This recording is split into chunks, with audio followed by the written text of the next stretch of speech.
So possibly we can use human engineering to make it the case that we're intolerant to certain kinds of meat, to certain kinds of bovine proteins. And there's actually analogs of this in life. There's this thing called the Lone Star tick, where if it bites you, you'll become allergic to meat. I can sort of describe the mechanism. So that's something that we can do through human engineering. We can kind of possibly address really big world problems through human engineering.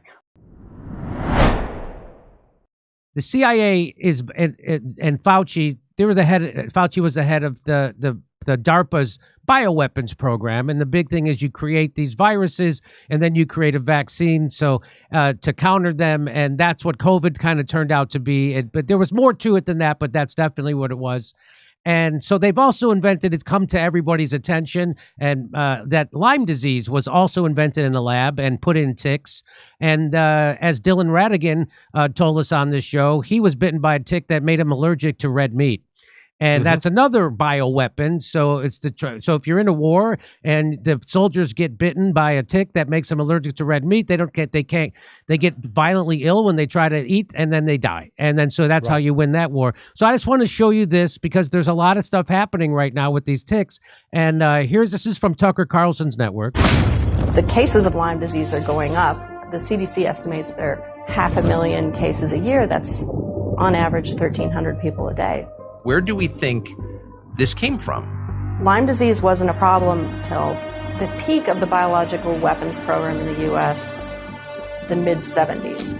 These three freaky diseases showed up. Lyme arthritis, Rocky Mountain spotted fever, and then there was a parasite called Babesia. So you have a cluster of these previously rare diseases right across from the U.S. government's biological weapons testing facility. Is that what you're saying? This is the perfect stealth weapon. It's poor man's nuke. It's hard to digest all of this. It's just so evil. We can't control nature.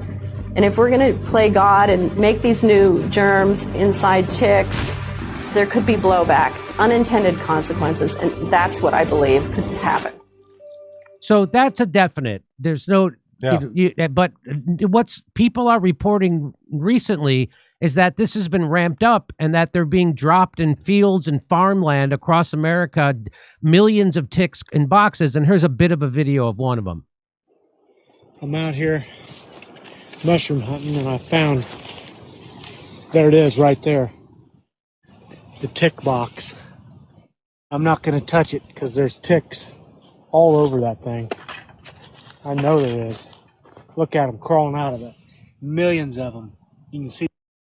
So that's what people are reporting, not just this one report, but all over the place. People with horses who take care of horses saying we've never seen anything like these ticks.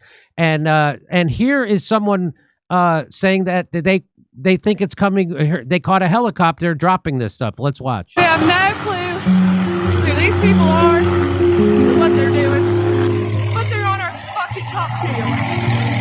Who the fuck?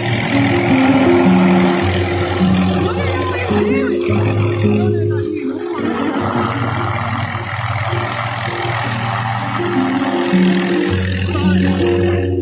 Literally in our top field. Oh, there they go.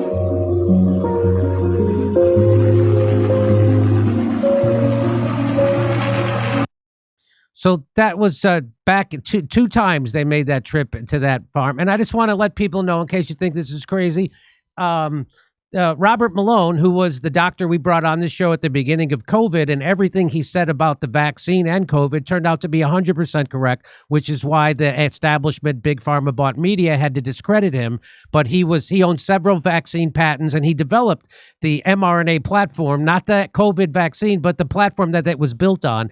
And so He's confirmed that radioactive Lone Star ticks were released upon Americans, and over the last several years, there's been a surge in tick-borne meat allergies from, you guessed it, the Lone Star tick. This man in the video is a WEF bioethicist named Matthew Liao, who in 2016 talked about making humans allergic to red meat through human engineering so they wouldn't eat meat so much. So I just want to play this for you. So one is that people eat too much meat. Right, and if they were to cut down on their consumption on meat, then it would actually really help the planet.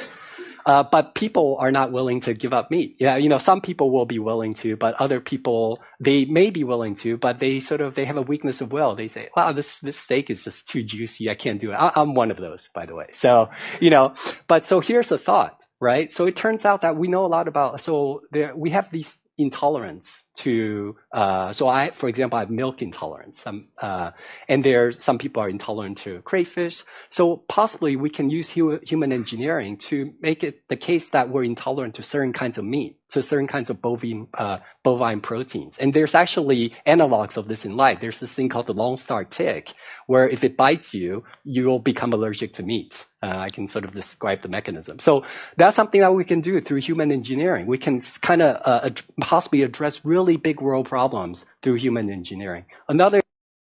So, you don't have to agree with this. Climate change is a scam, and it's used to do stuff like that to people. Yeah, and it's there it's a total scam. People have no idea, and so this seems to be our own government and being controlled by an international global billionaire class, the WEF globalists.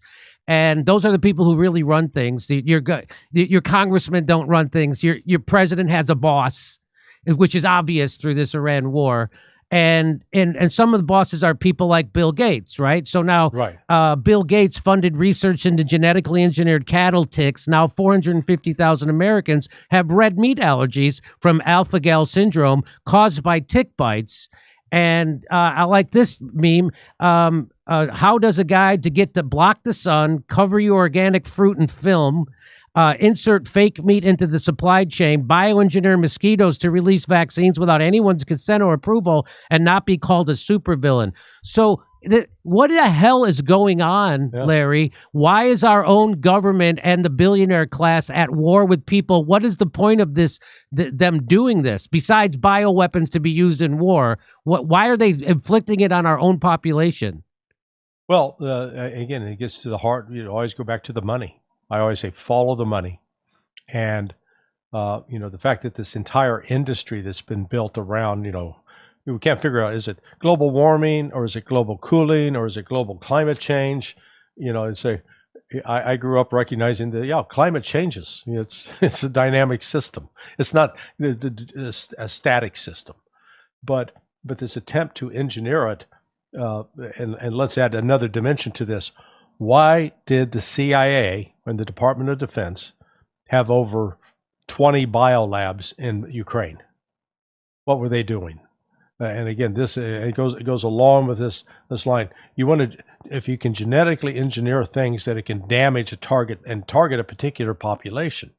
Now, again, the whole premise on this is that if we get people to stop eating meat, then there's less cows, less cow farts, less, supposedly, reducing cow flatulence will improve the climate. It's such nonsense. But this is where you get the people have these enormous fortunes are able to fund operations like this. That it sounds like something out of a Hollywood script, but the evidence supports it, and that's where you have to come back and say, what the hell was the CIA doing in Ukraine with the Department of Defense? You don't need biolabs. That was never, that's only if you're conducting an operation that has an ultimate goal of turning those bioagents into something offensive. Come see me on tour in Tulsa, Oklahoma City, Atlanta, Raleigh, North Carolina, Spokane, Tacoma, and Levittown, New York. Go to jimmydore.com for a link for tickets.